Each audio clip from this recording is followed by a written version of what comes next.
नमस्कार। मेरा नाम शिशिर वर्मा है और हर मंगलवार मैं एक वीडियो रिलीज़ करता हूँ। तो इस हफ्ते मेरा विषय या टॉपिक है नेशनल एजुकेशन पॉलिसी और संस्कृत।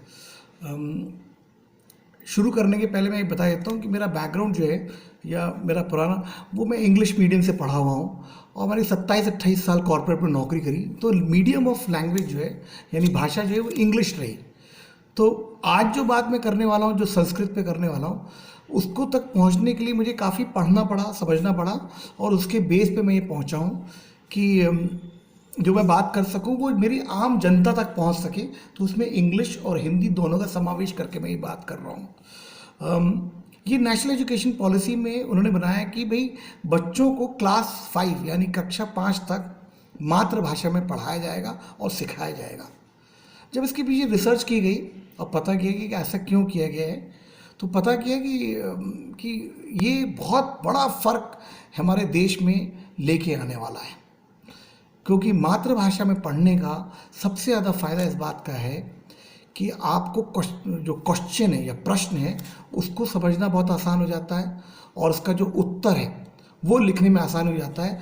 और अगर आप अपनी मातृभाषा में अगर आप अपना उत्तर लिखते हैं तो आपको याद रखने में बात तक भी बहुत आसानी हो जाती है। यानी अगर आपने इंग्लिश में कोई या अपनी जो आपकी लैंग्वेज नहीं है या भाषा आपकी नहीं रही है उसमें देते हैं तो महीना 2 महीने में वो 100% जो है 100% साफ हो जाता है। लेकिन अगर आपने अपनी मातृभाषा में अगर अपना आंसर दिया है तो ये बहुत आगे जाकर देश को फ़ायदा करने वाला है।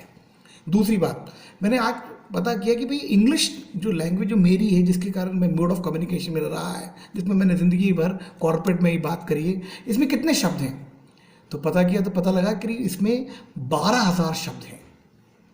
थोड़ा और रिसर्च किया क्योंकि मैंने बॉम्बे में ही पढ़ाई करी है तो मैंने एक बार देख लेते हैं भाई मराठी में कितने शब्द हैं। तो पता लगा कि मराठी में करीब 48,000 शब्द हैं। फिर मेरी मातृभाषा घर की जो भाषा है वो हिंदी है, क्योंकि हम यूपी के रहने वाले हैं और मध्य प्रदेश के रहने वाले हैं। तो हम जब यहाँ की भाषा देखी गई तो हिंदी में करीब करीब 72,000 शब्द हैं। यानी 12,000 इंग्लिश के शब्द हैं, अंग्रेज़ी के हैं और 72,000, और अगर मैं इंग्लिश के शब्द को भी हिंदी में शामिल कर लूँ तो करीब करीब 75,000 शब्द हैं जो हिंदी में आते हैं। यानी हमारी भाषा में हमारे किसी भी दिन किसी भी समय पे देखा जाए तो हमारे उनसे ज़्यादा शब्द हैं। लेकिन जो भाषा भारत की प्राचीनता में पिछले 10,000 साल से आज तक है और अभी भी चल रही है और कई जगह पे इसका प्रचलन है, कम है लेकिन अब ये थोड़ा बच्चों पे कम और बड़ों पे ज़्यादा रहती है, वो संस्कृत भाषा है। तो जब इसके शब्द देखे गए तो मुझे बहुत आश्चर्य हुआ कि कहाँ अंग्रेज़ी के 12,000, कहाँ हिंदी के 72,000, संस्कृत में 1.5 लाख शब्द हैं।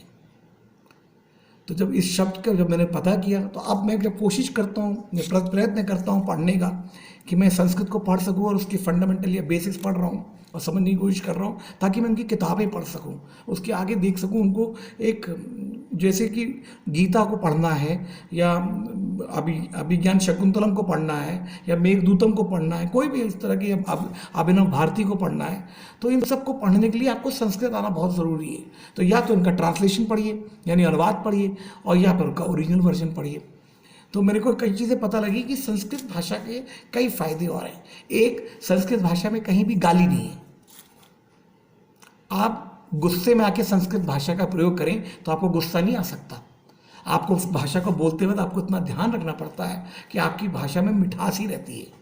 तो ये कुछ और भी पॉइंटर्स हैं। तो मेरे नरेंद्र मोदी जी जो हमारे देश के प्रधानमंत्री हैं और योगी आदित्यनाथ जी जो हमारे प्रदेश के मुख्यमंत्री हैं से मैं विनती करता हूँ कि संस्कृत को क्लास 1 से क्लास 12 तक मैंडेटरी यानी अनिवार्य कर दिया जाए ताकि हमारे देश की भाषा ये बची रहे और इसकी प्रचलन से इस देश में दोबारा भारत जो है वो संपूर्ण ज्ञान की तरफ बढ़ सके। बहुत बहुत धन्यवाद।